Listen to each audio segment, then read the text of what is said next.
you get the experience of being next to them.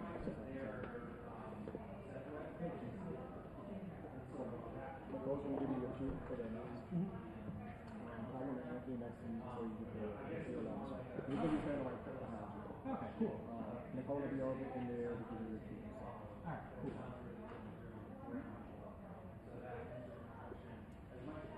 Hey, did you say something again? Yep.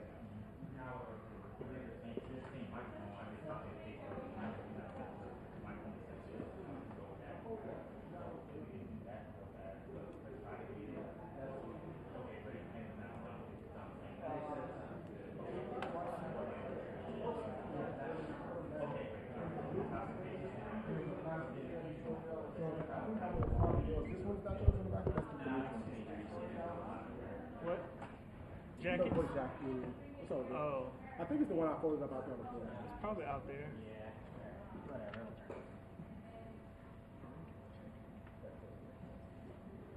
How's everybody feel? Good?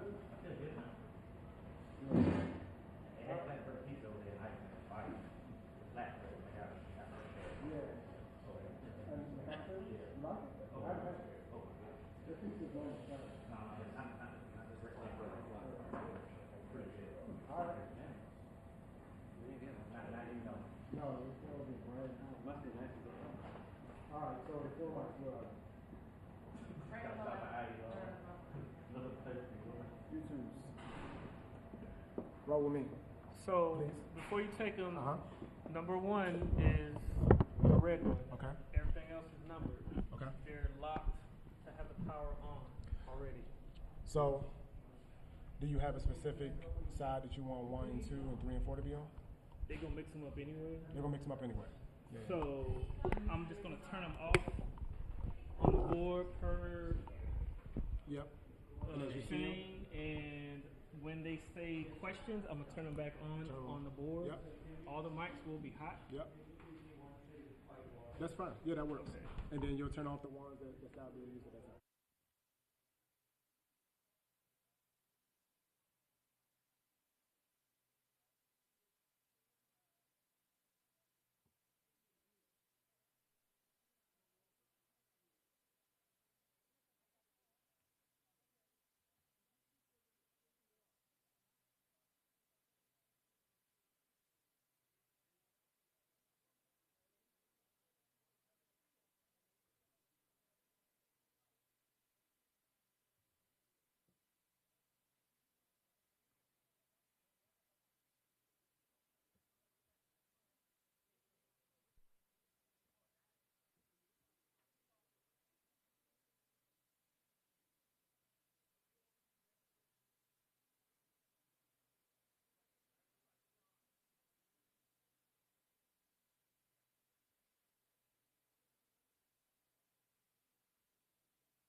Check 1 2. Check 1 2. Yeah, you can give me more in the room. Check 1 2. Hey hey. Audio check 1 2 3 4 5 6 7 8 9 10. Check 1 2. Check 1 2. Audio check 1 2 3 4 5 6 7 8 9 10. 1 2. Hey hey. Check 1 2. Hey hey. Last audio check for press. Check 1 2 3 4 5 6 7 8 9 10. Check 1 2. Hey hey. Check 1 2. Hey hey. 1 2 3 4. Have you given me more? Check 1 2 3 4 5 6 7 8 9 10. Yeah, please. Check 1 2. Hey hey. Check 1 2. Hey hey. Check 1 2 3 4 5 6 7 8 9 10. Let me know when you give me pull back some. You have a low tone, right? So wherever you're at right now, that's all you got. Check 1 2. Check 1 2. Check 1 2 3 4 5 6 7 8 9 10. Audio check. Does anyone else in the room needs audio checks? Anyone else? You guys are good on audio? All right.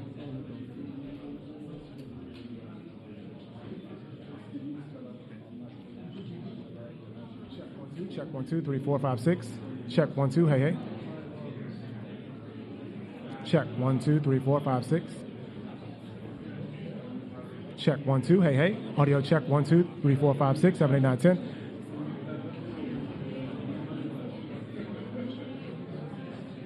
Audio check 1 2 3 4 5 6. Audio check 1 2 3 4 5 6. Audio check 1 2 3 4 5 6. Audio check 1 2 1 2 1 2. Hey hey. Audio check 1 2 1 2. All right. Check 1 2.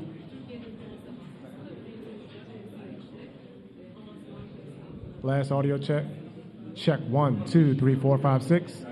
1 2 3 4 5 6. 1 2 3 4 5 6. Yep. Okay. 1 2. Hey hey. Audio check 1 2. Hey hey. Audio check 1 2. Hey hey. Check 1 2. Audio check from POTUS podium. Audio check 1 2 3 4 5 6. Check 1 2 3 4 5 6. 1 2. Let me know when you're good to go.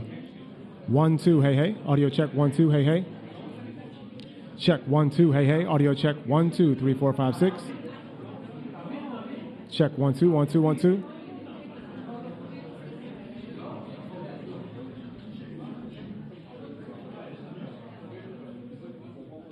Okay. Check 1 2. All right.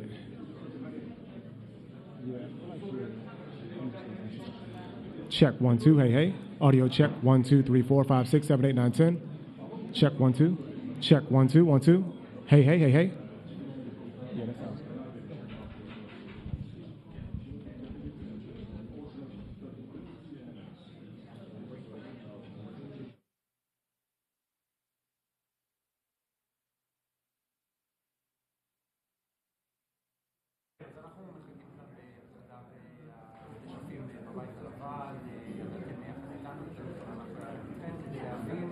מה באמת הגיעו וראש הממשלה בנימין נתניהו, זה כבר גם או רק כוונות. לפחות לפי מה שאני שומע, לא נשמע פה בזמן הקרוב על הכרזה על הסכם שנחתם ודורש לאחר מכן כל משא ומתן והבנות עם חמאס, אבל כן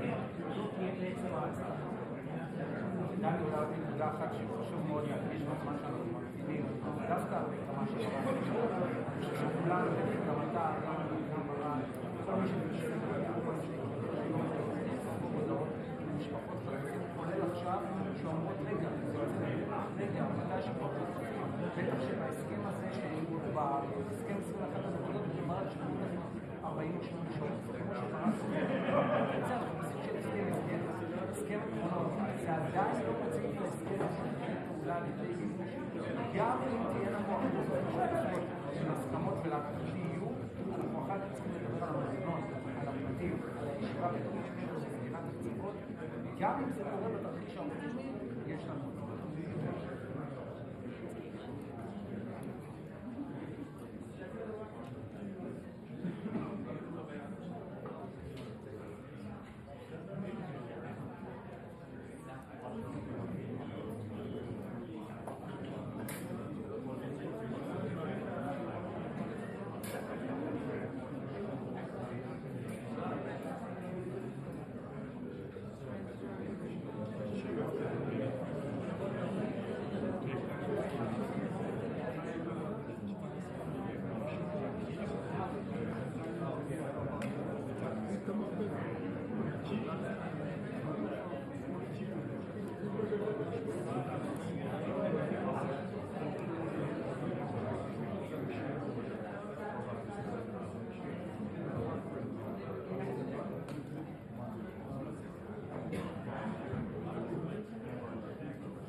גם בתזמון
אני אזרוק לזה.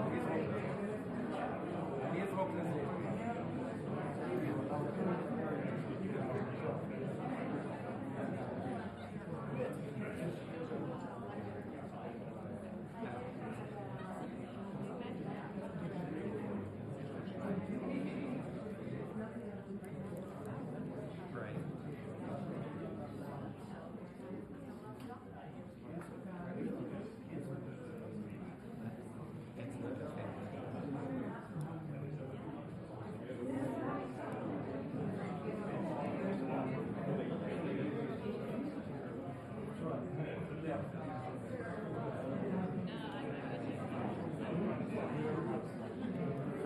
קודם כל בוא נראה את התמונה. התמונה מספרת אולי את הסיפור יותר מכל, זה עולה בחשבון הטוויטר הרשמי של הבית הלבן.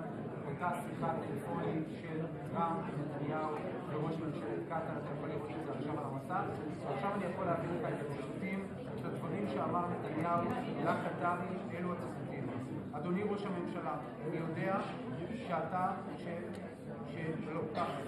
אדוני ראש הממשלה, אני רוצה שתדע שישראל מתחרטת על התקיפה של אחד מהאזרחים שלכם שנהרג בתקיפה שלנו. אני רוצה להבטיח לך שישראל כיוונה לחמאס, לא לקטאר.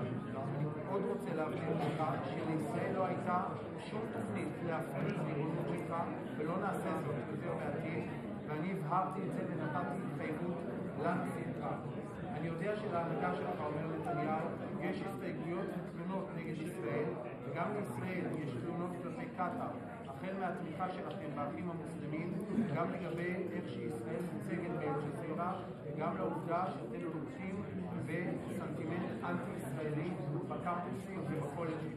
אני מברך ומקדם בברכה את הרעיון של הנשיא להקים קבוצה תלת-ראשית שתתייחס לטענות ההדדיות שלנו, לתלונות ההדדיות שיש לישראל ויש לקטאר.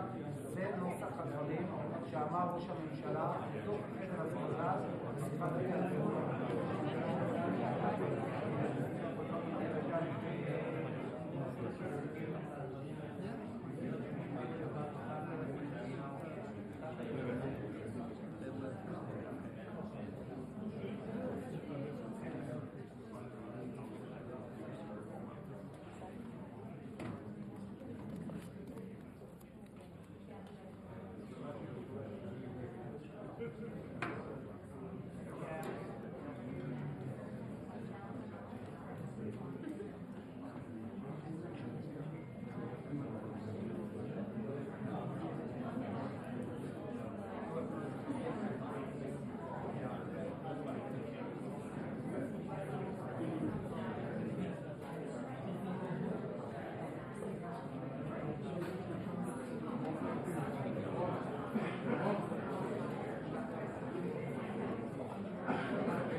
I'll tell you the story with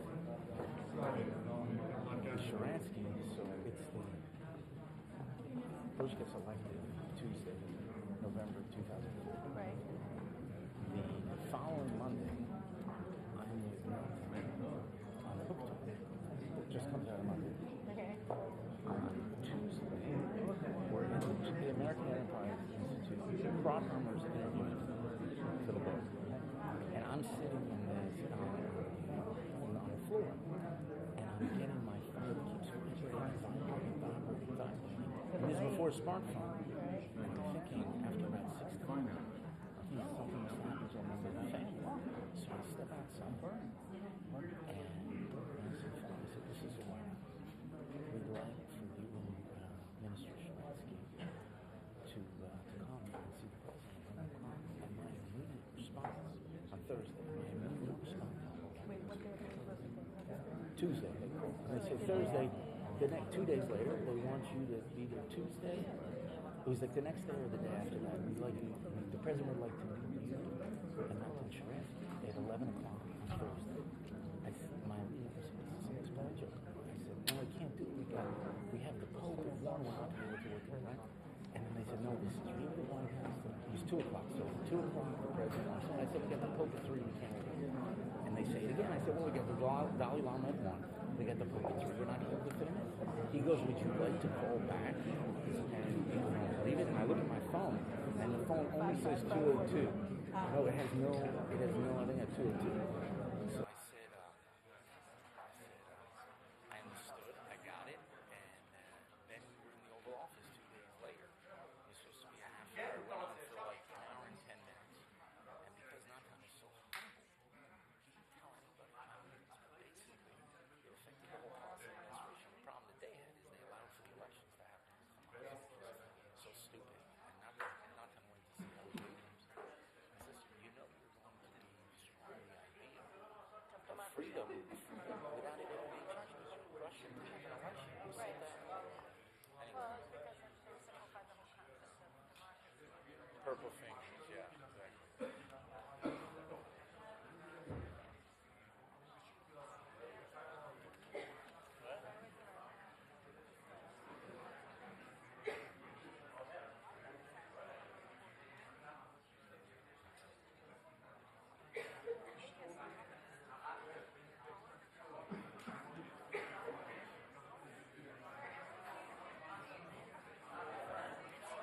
That means you never met a right wing before.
Any of them? Okay.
Okay, thank you.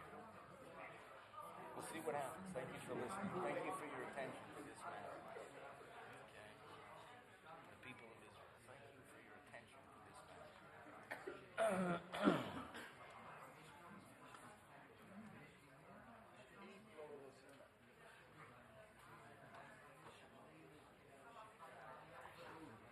We should contribute. Okay, here's a trivia question. The only... Oh, yeah.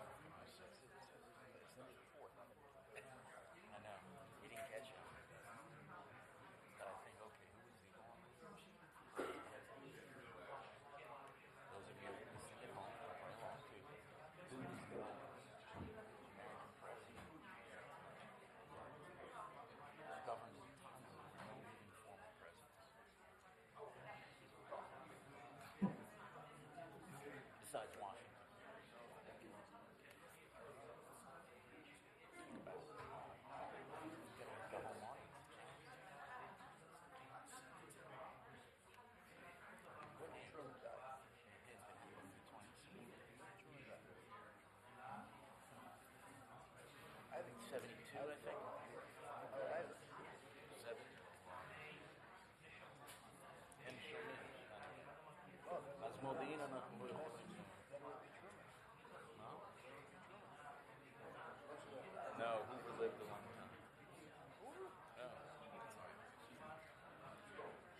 Ladies and gentlemen, the President of the United States and the Prime Minister of the State of Israel.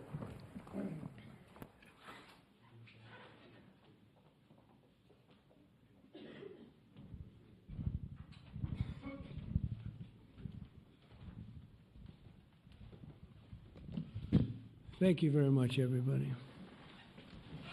So this is a big, big day, a beautiful day, potentially one of the great days ever in civilization. Things that have been going on for hundreds of years and thousands of years. At least we're at a minimum very, very close, and I think we're beyond very close. And I want to thank Bibi for really getting in there and doing a job. We've worked well together, as we have with many other countries, both of us, with many other countries, which is the only way this whole situation gets solved. And I'm not just talking about Gaza. Gaza is one thing, but we're talking about much beyond Gaza. The whole deal, everything getting solved. It's called peace in the Middle East. So today is a historic day for peace, and Prime Minister Netanyahu and I have just concluded an important meeting on many vital issues, including Iran, trade, the expansion of the Abraham Accords, and most importantly, we discussed how to end the war in Gaza, but it's just a part of the bigger picture, which is peace in the Middle East, and let's call it eternal peace in the Middle East.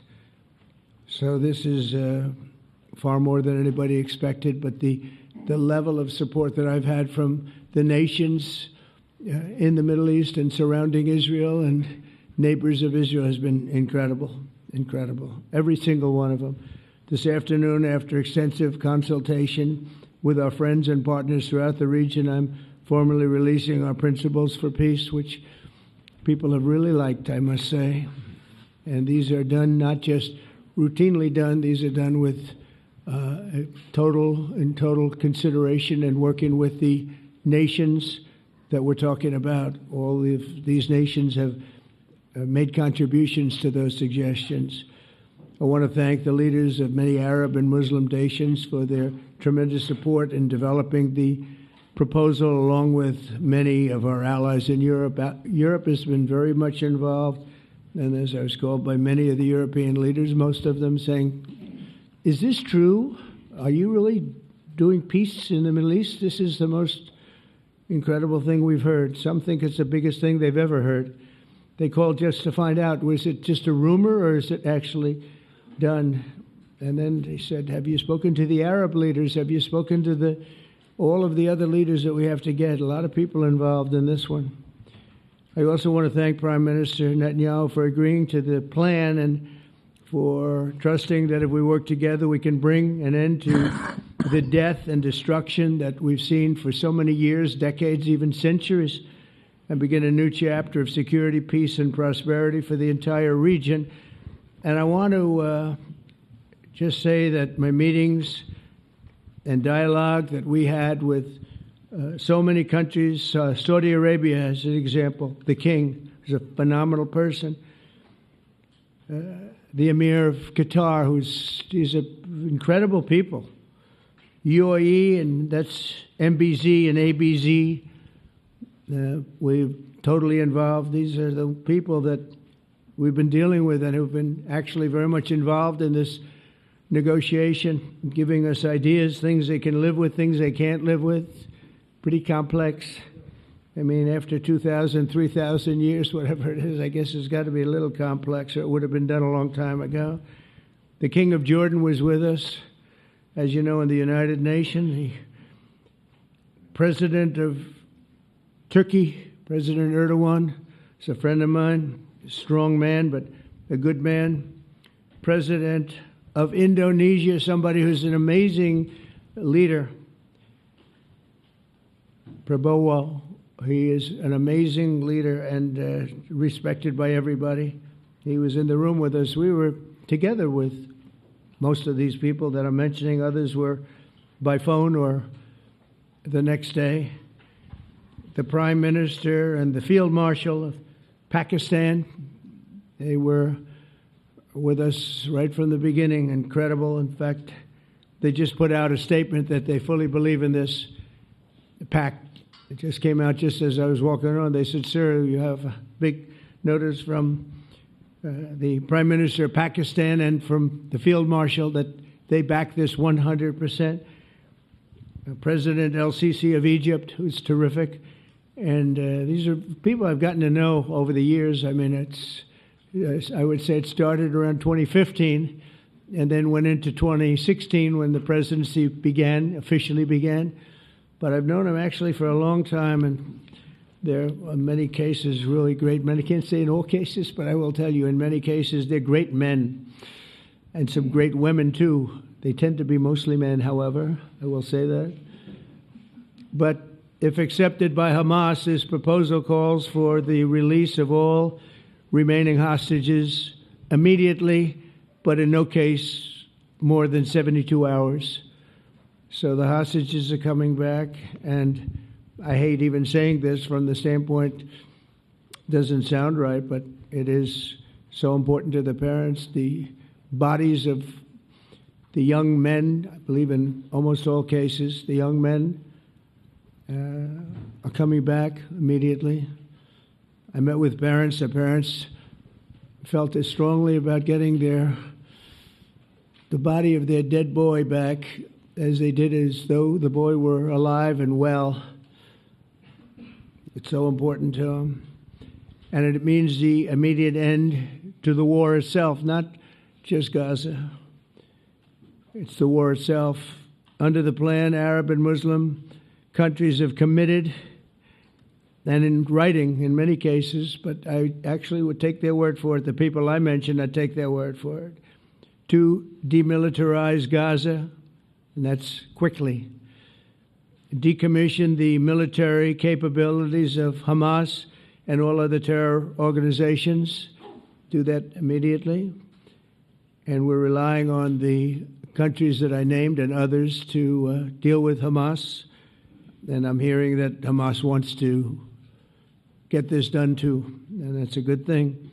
And destroy all terror infrastructure, including the tunnels, weapons, production facilities. They have a lot of production facilities that we're destroying. They'll also help train local police forces in the areas that we're discussing right now, in particular in and around Gaza, working with the new transitional authority in Gaza. All parties will agree on a timeline for Israeli forces to withdraw in phases. They'll be withdrawing in phases. No more shooting, hopefully, as progress is made toward achieving these goals. Arab and Muslim nations need to be allowed the chance to fulfill these commitments of dealing with Hamas. They have to deal with them because they were the one group that we have not dealt with. I haven't dealt with them. But the Arab countries are going to, and Muslim countries are going to be dealing with Hamas, and I believe they've already been there. I think they probably have an understanding, and they haven't maybe mentioned that, but I would imagine they do. Otherwise, they wouldn't have gone as far as they've gone. If they're unable to do so, then Israel would have the absolute right and actually our full backing, the U.S. full backing. Marco's here, and a lot of our leaders are here, our great Vice President, Susie Wiles, Steve Witkoff, Jared Kushner. They've been so involved in this process. I don't think anybody else could have done it or even come close. But it's we're right there. We're right there. First time in thousands of years, I think you can probably say, if you really look into it, if you study back, if you're a scholar, you would say thousands of years. Israel would have my full backing to finish the job of destroying the threat of Hamas. But I hope that we're going to have a deal for peace. And if Hamas rejects the deal, which is always possible, they're the only one left. Everyone else has accepted it. But I have a feeling that we're going to have a positive answer. But if not, as you know, Bibi, you'd have our full backing to do what you would have to do. Everyone understands that the ultimate result must be the elimination of any danger posed in the region, and the danger is caused by Hamas. The tyranny of terror has to end, and this is, again, something that we're looking for. This is eternity. This is for forever. To ensure the success of this effort, my plan calls for the creation of a new international oversight body, the Board of Peace, we call it, the Board of Peace, sort of a beautiful name, the Board of Peace, which will be headed, not at my request, believe me, I'm very busy, but we have to make sure this works. The leaders of the Arab world and Israel and everybody involved asked me to do this, so it would be headed by a gentleman known as President Donald J. Trump of the United States. That's what I want, is some extra work to do, but it's so important that I'm willing to do it, and we'll do it right, and we're going to put leaders from other countries on, and leaders that are very distinguished leaders, and we'll have a board, and one of the people that wants to be on the board is the UK former Prime Minister, Tony Blair, good man, very good man, and some others, and they'll be named over the next few days, and it'll be quite the board. Working, everybody wants to be on it now. I don't know if that had anything to do. They named me and everybody else wanted to be on it. I guess they figure, well, he's a soft touch. He'll be easy to deal with. Working with the World Bank and others, it will be responsible for recruiting and training a new government that will be made up of Palestinians along with highly qualified experts from all around the world. Hamas and other terrorist factions will play no role in the board, but they'll play no role in the governance of Gaza at all, directly or indirectly. As you know, thousands of Hamas leaders have been killed and soldiers have been killed. And we can never forget October 7th, but thousands have paid the price for that. And now it's time to get our hostages back and get back to trying to build something that's really great and very important. In our meeting today, Prime Minister Netanyahu was very clear about his opposition to a Palestinian state, and he continuously mentions October 7th, and I understand that. Most people do. And I understand and respect his position on many things, but what he's doing today is so good for Israel. I notice that they have large crowds gathering in Israel all the time, and they have my name up. They like me for whatever reason, Bibi, I don't know, but they do like me. But they say two things. Please get the hostages back and please end the war. They've had it. It's had it. So I think it's a very popular thing you do because he's a warrior. He doesn't know about getting back to a normal way of life, but he is a warrior, and Israel's lucky to have him.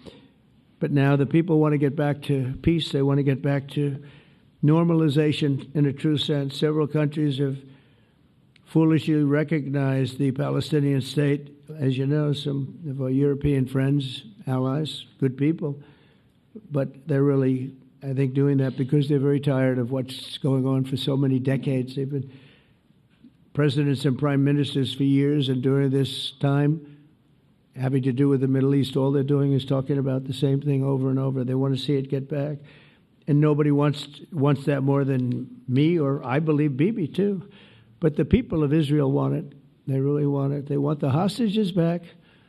That includes the probably 32 bodies that we're talking about, 20 people that are living, 32 or so people that are dead, and they want to have peace.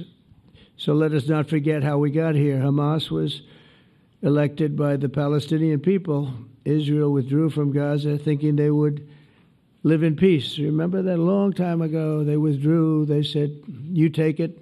This is our contribution to peace. But that didn't work out. That didn't work out. It was the opposite of peace. They pulled away. They let them have it. And I never forgot that because I said, that doesn't sound like a good deal to me. As a real estate person, I mean, they gave up the ocean, right? Ron, they gave up the ocean. They said, who would do this deal? And it still didn't work out. They were very generous, actually. And they gave up the most magnificent piece of land in many ways in the Middle East, and they said, all we want to do now is have peace, and that request was not honored. Instead of building a better life for the Palestinians, Hamas diverted resources to build over 400 miles of tunnels and terror infrastructure, rocket production facilities, and hid their military command posts and launch sites in hospitals, schools, and mosques. So if you went after them, you'd be after them, and you wouldn't even realize you ended up knocking out a hospital or a school or a mosque. A terrible thing, terrible way to have to fight. No fight is good, but that's a real bad one. So there are many Palestinians who wish to live in peace. Many. I've seen so many of them, and they have support. And I challenge the Palestinians to take responsibility for their destiny, because that's what we're giving them. We're giving them responsibility for their destiny, fully condemn and prohibit terrorism and earn their way to a brighter future. They don't want the life that they've had. They've had a rough life with Hamas. If the Palestinian Authority does not complete the reforms that I laid out in my vision for peace in 2020, they'll have only themselves to blame. We're giving them an amazing footprint, and they have amazing support from the leaders of the Arab world and the Muslim world, the great leaders. These are great leaders. These are unbelievable leaders that have built great countries and very wealthy countries. What the future holds for the Palestinians, no one really knows, but the plan that we put forward today is focused on ending the war immediately, getting all of our hostages back, getting everything back. Hard to believe when you even say it, and creating conditions for durable Israeli security and Palestinian success. Israeli security is going to be involved. We're going to help you. We'll be there with you in terms of helping with security. We want to make sure it works. We just want to make sure it works. There shouldn't be a shot fired. Now, there will be, I guess, because that's the way it seems to be, but there shouldn't have to be within a few days. There shouldn't have to be a shot fired. Maybe for eternity. Wouldn't that be nice? I hope it's true. I can tell you the leadership of that region feels that there's a good chance of it being true. So this will lead to this agreement that we're talking about will lead to a sustainable long-term peace. No president in history has been a greater friend of the state of Israel than I have, in addition to negotiating the Abraham Accords. I like to say it that way because the real people, that's what they call Abraham.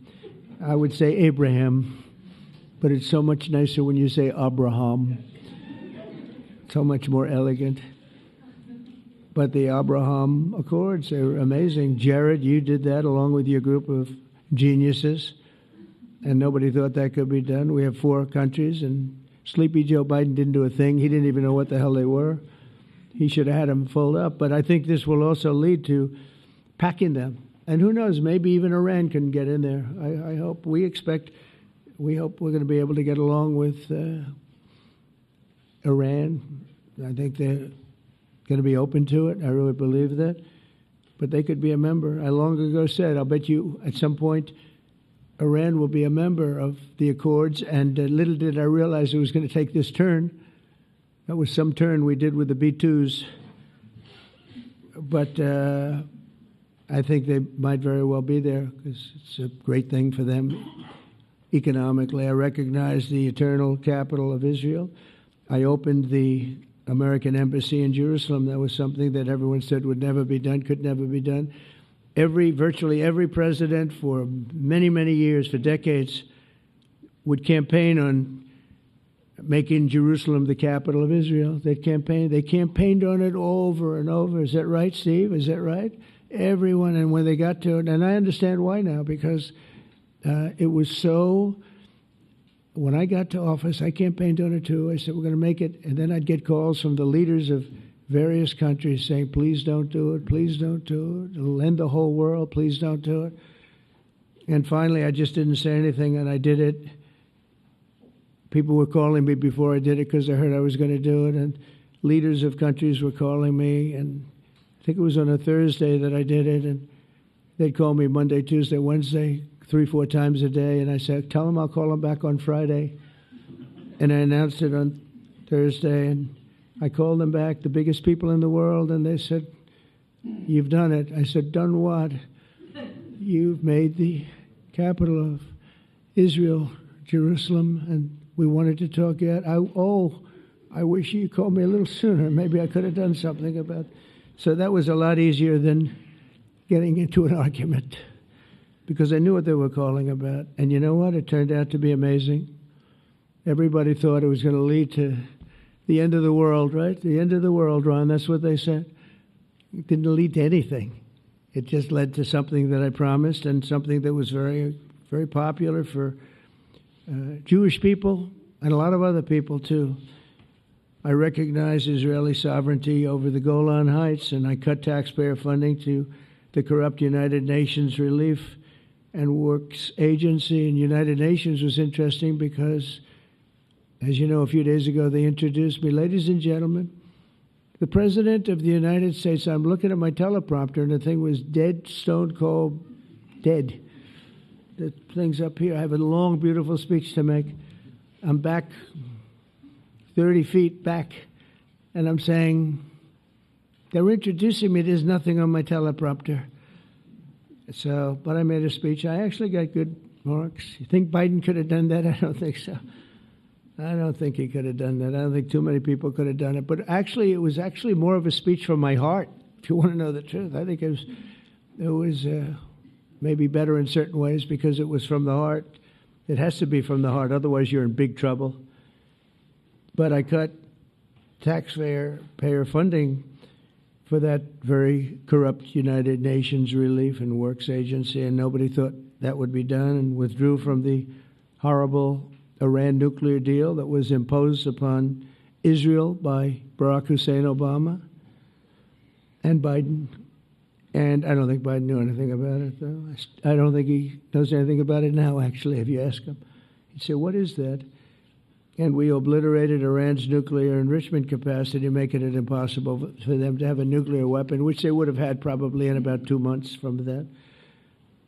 But I've never asked Israel to compromise its security, but we had big, strong talk. Nobody's been better to Israel. No president's been better to Israel than Donald Trump.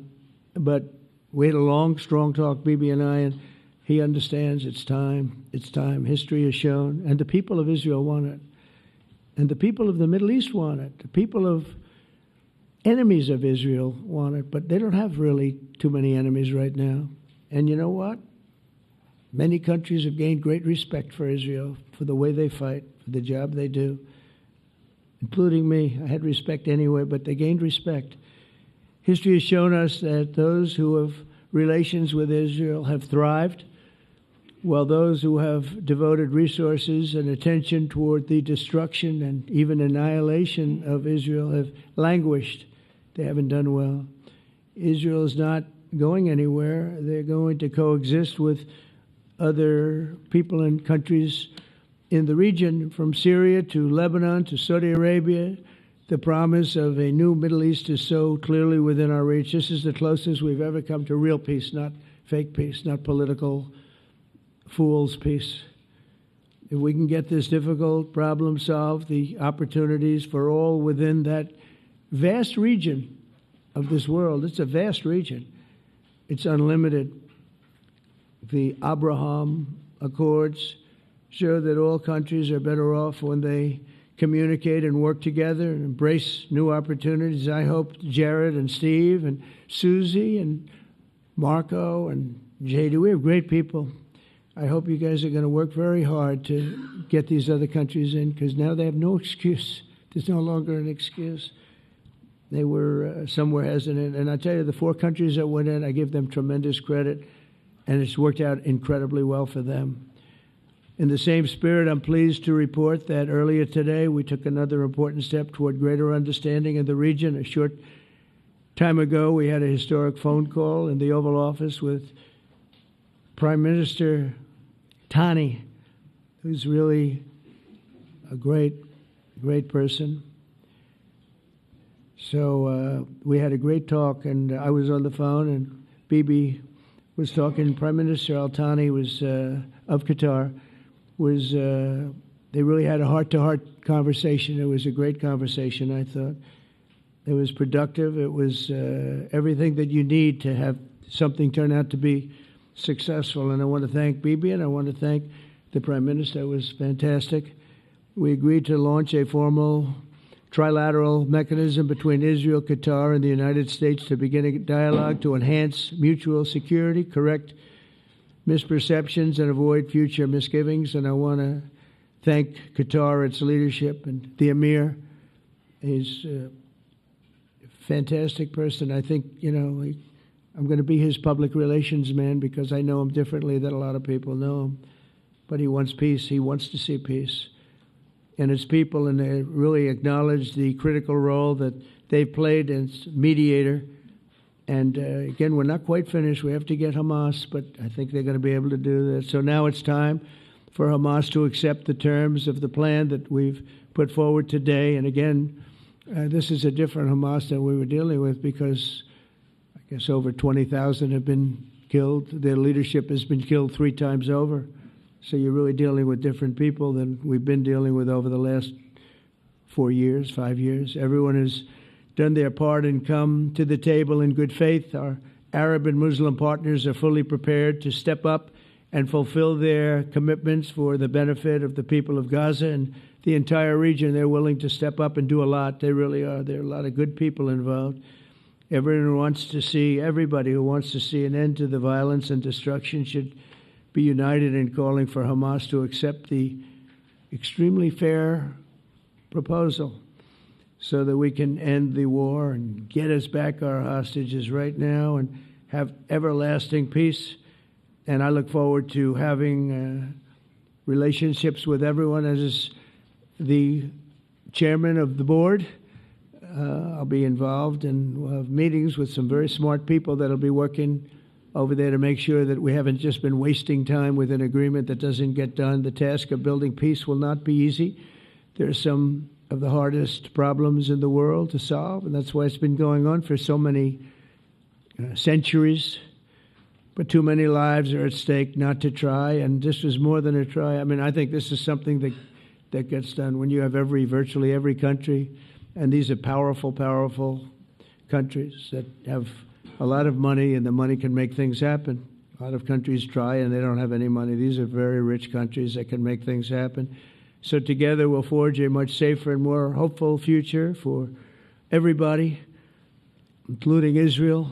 And I want to thank Prime Minister Netanyahu for his partnership, and I want to thank all of the leaders, the kings and the emirs and the presidents and prime ministers, people I mentioned.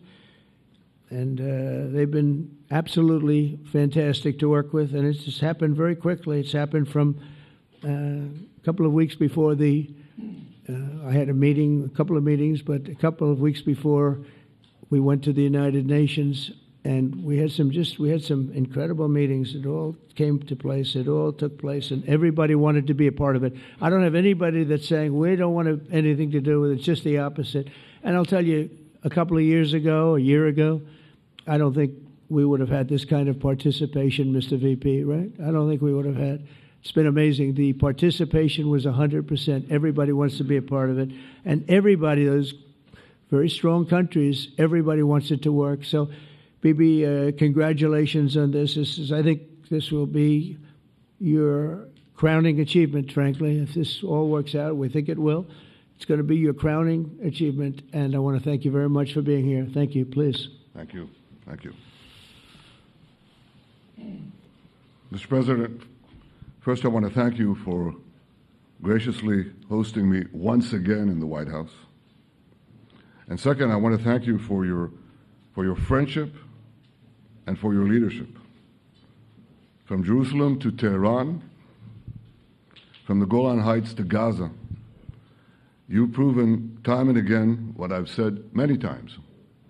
You are the greatest friend that Israel has ever had in the White House. And Mr. President, you and I both know it's not even close. While you focus at home on making America great again, your leadership abroad is changing the world for the better, ending wars, and advancing peace. I believe that today we're taking a critical step towards both ending the war in Gaza and setting the stage for dramatically advancing peace in the Middle East. And I think beyond the Middle East, in very important Muslim countries. I support your plan to end the war in Gaza, which achieves our war aims. It will bring back to Israel all our hostages, dismantle Hamas's military capabilities, end its political rule, and ensure that Gaza never again poses a threat to Israel. We would not have achieved this turning point without the courage and sacrifice of our incredibly brave soldiers. They fight like lions to defend the people of Israel, and they serve on the front line in the war between civilization and barbarism. Mr. President, when our two countries stand shoulder to shoulder, we achieve the impossible. Just a few months ago, in Operation Rising Lion and Operation Midnight Hammer, we struck a decisive blow against Iran's nuclear and ballistic missile program. Your bold decision to send those B-2s made the region safer and the world safer. Now, under your leadership, we're taking the next step to win the war and expand the peace. Your plan is consistent with the 5 principles my government set for the end of the war and the day after Hamas. Everybody asks, what is your plan for the day after Hamas? Here's our plan. Passed it in the cabinet. All our hostages, both those who are alive and those who died, all of them will return home immediately. Hamas will be disarmed. Gaza will be demilitarized. Israel will retain security responsibility, including a security perimeter for the foreseeable future. And lastly, Gaza will have a peaceful civilian administration that is run neither by Hamas nor by the Palestinian Authority. If Hamas agrees to your plan, Mr. President, the first step will be a modest withdrawal, followed by the release of all our hostages within 72 hours. The next step will be the establishment of an international body charged with fully disarming Hamas and demilitarizing Gaza. I appreciate your willingness to lead the body, Mr. President. I really appreciate it because you have a lot of things to do, and this is important. And it reflects the confidence that this will give everyone, that things will be followed up on all the commitments made. The fact that you're taking this on, I think, helps a lot to make sure that everything flows in the direction that we want. Now, if this international body succeeds, we will have permanently ended the war. Israel will conduct further withdrawals linked to the extent of disarmament and demilitarization, but will remain in the security perimeter for the foreseeable future. I think we should understand that we're giving everybody a chance to have this done peacefully, something that will achieve all our war objectives without any further bloodshed. But if Hamas rejects your plan, Mr. President, or if they supposedly accept it and then basically do everything to counter it, then Israel will finish the job by itself. This can be done the easy way, or it can be done, but it will be done. We prefer the easy way, but it has to be done.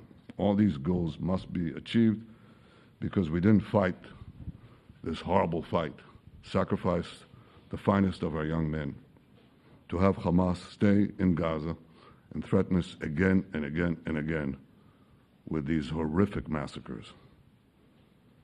Mr. President, I was encouraged by your clear statement at the UN against the recognition of a Palestinian state, that after October 7th would reward terrorism, undermine security, and endanger Israel's very existence.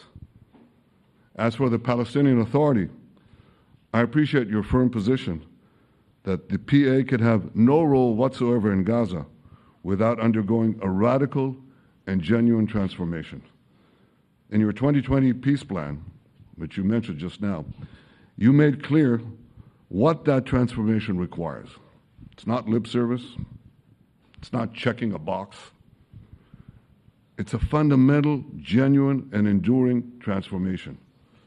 And that means ending pay to slay, changing the poisonous textbooks that teach hatred to Jews, to Palestinian children, stopping incitement in the media, ending lawfare against Israel at the ICC, the ICJ, recognizing the Jewish state, and many, many other reforms.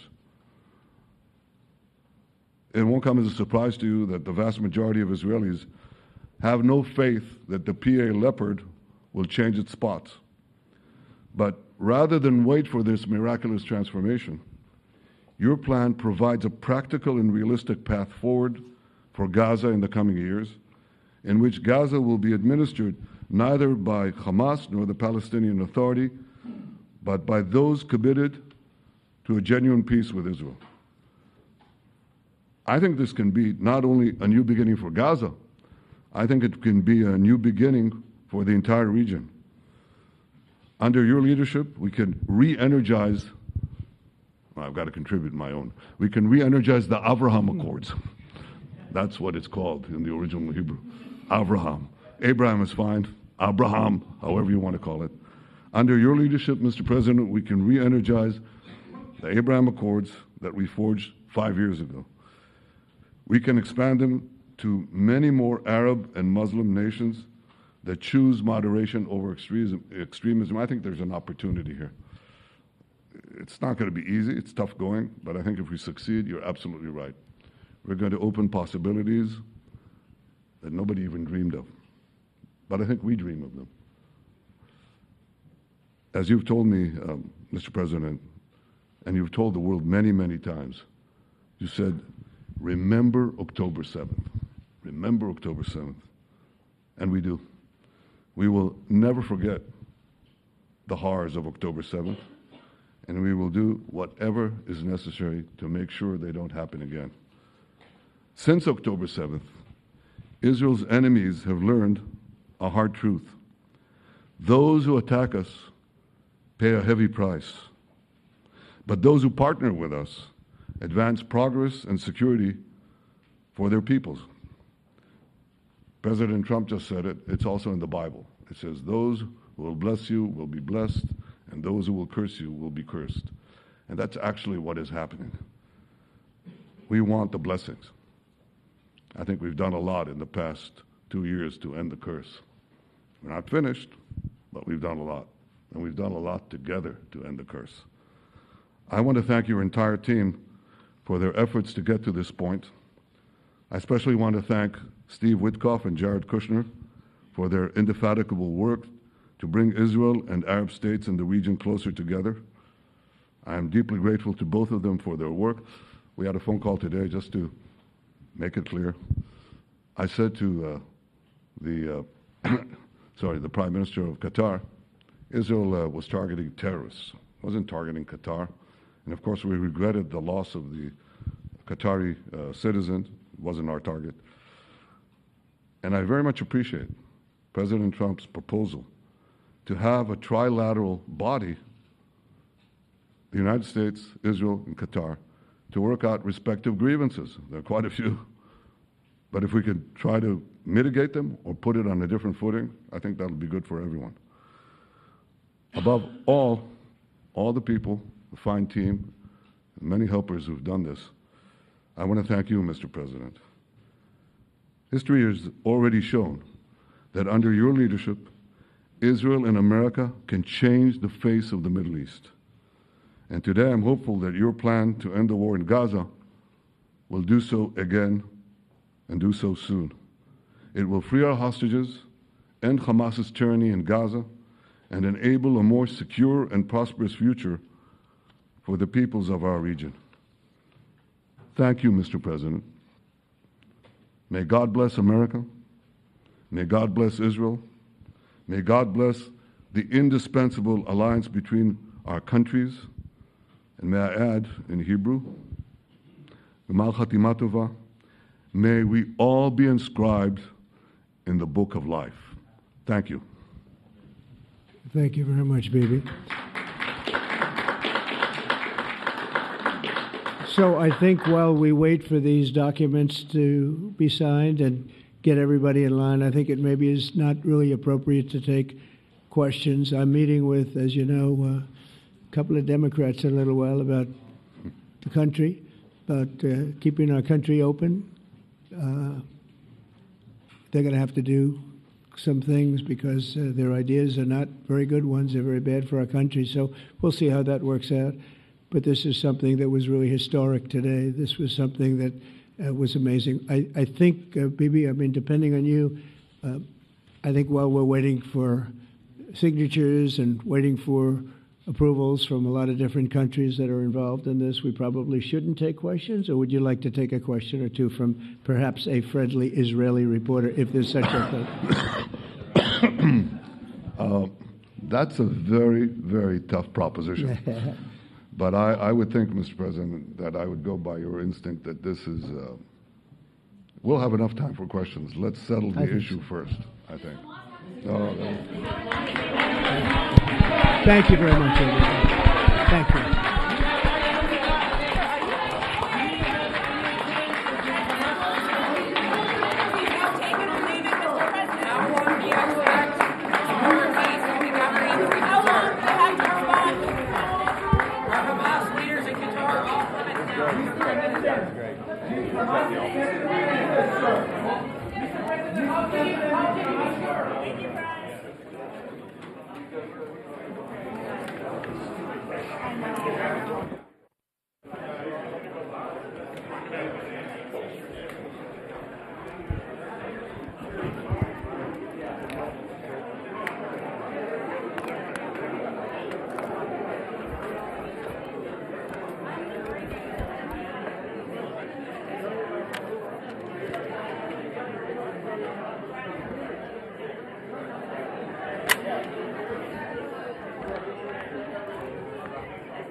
That's why they do that.